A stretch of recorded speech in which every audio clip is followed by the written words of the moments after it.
अफसर बनना चाहते हो तो कहीं और क्यों जाना। गूगल प्ले स्टोर से हमारी app IAS with Harimohan download करो और तैयारी शुरू करो। जय हिंद दोस्तों जिस तरीके से अमेरिका और चाइना के बीच में टसल चल रहा है, अमेरिका और चाइना के बीच में एक तरीके का वाद विवाद और यूँ कहें प्रतियोगिता से आगे बढ़कर एक तरीके की दुश्मनी सी बंध चुकी है। ऐसी सिचुएशन के अंदर अमेरिका चीन के लगभग हर ठिकाने को तबाह और बर्बाद करने पर तुला हुआ है, हालांकि बम गिराकर नहीं लेकिन दूसरे तरीक़ों से, और चीन जहां पर भी पॉसिबल हो सके चीन को पीछे हटाने की तैयारी के अंदर लगा हुआ है। ऐसी सिचुएशन में अगर आप देखें तो एक और देश जिसे अमेरिका ने अपनी पैठ मजबूत करने के लिए टारगेट बनाया वो है मालदीव्स। अगर आप इस सिचुएशन को देखते हैं तो मालदीव्स अगर आप नक्शे पे देखेंगे तो बिल्कुल ही बहुत छोटा सा एक देश है जो आपको इस समय पर दिखाई भी नहीं दे रहा होगा, लेकिन रियलिटी ये है वो हिंद महासागर में इंडियन ओशियन में इंडिया के लगभग इस पोजीशन पर मौजूद है। छोटे छोटे आइलैंड नेशंस हैं, मतलब छोटे छोटे आइलैंड्स का एक द्वीप है, कंट्री है, और इस कंट्री के अंदर चाइना ने अपनी इस हद तक पैंठ बना ली थी कि पूरे के पूरे आइलैंड्स के ऊपर अपना कब्जा इस्टेब्लिश कर दिया। और चाइना ने अपनी चेक बुक डिप्लोमेसी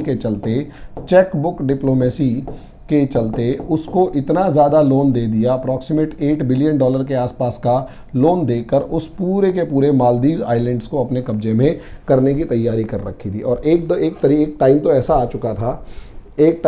आ चुका था कि इस पूरे आइलैंड के ऊपर उसी की बनाई हुई गवर्नमेंट और सब चीज़ें, लेकिन जैसे जैसे सिचुएशंस बदली, मोदी गवर्नमेंट आने के बाद अपनी पोजीशन को मजबूत करने की कोशिश की गई, तो यहाँ पर इस आइलैंड पे आज के दिन इंडिया फेवर की गवर्नमेंट बन चुकी है। लेकिन इंडिया इस चीज़ को बहुत अच्छे तरीके से जानता है कि चेकबुक डिप्लोमेसी के मामले में इंडिया चाइना का किसी भी तरीके से आमना सामना नहीं कर सकता। वो आपसे 5 गुना के करीब बड़ी इकोनॉमी है, 5 से 5.5 गुना बड़ी इकोनॉमी है, रिजर्व्स उसके पास बहुत ज़्यादा है, इंडस्ट्रियल बेस और डेवलपमेंट बहुत ज़्यादा है। तो ऐसी सिचुएशन के अंदर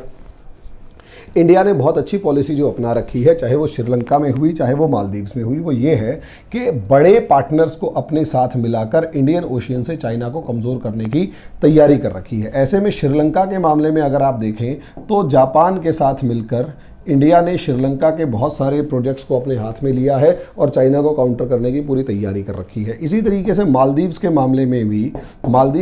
में भी इंडिया ने अमेरिका को अपने साथ लिया है,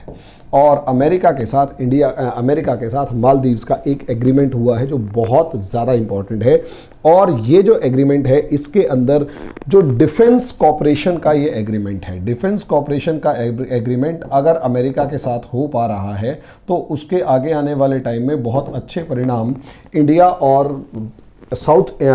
इंडो पैसिफिक रीजन को देखने को मिलेंगे। यहाँ चाइना को काउंटर करने के लिए अमेरिका ने इस देश के आइलैंड्स को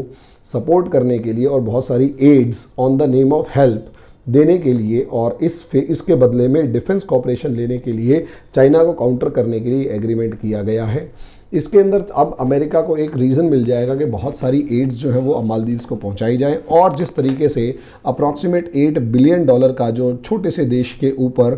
कर्ज हो चुका है, उस कर्ज को चुकाने में मालदीव्स को मदद मिले। तो दोस्तों इस तरीके से आप देखेंगे कि अमेरिका और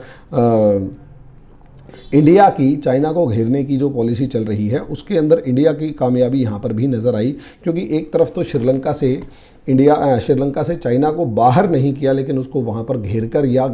रोक कर बिठा दिया, और दूसरा ये देश जो बहुत इंपॉर्टेंट है और टारगेट किया हुआ है वो मालदीव्स। अमेरिका की मालदीव्स में एंट्री का सीधा मतलब ये है कि डायरेक्ट बेनिफिट इंडिया को होगा, और चाइना जो भी अपनी यहाँ पर षड्यंत्र रच रहा था या जो भी अपने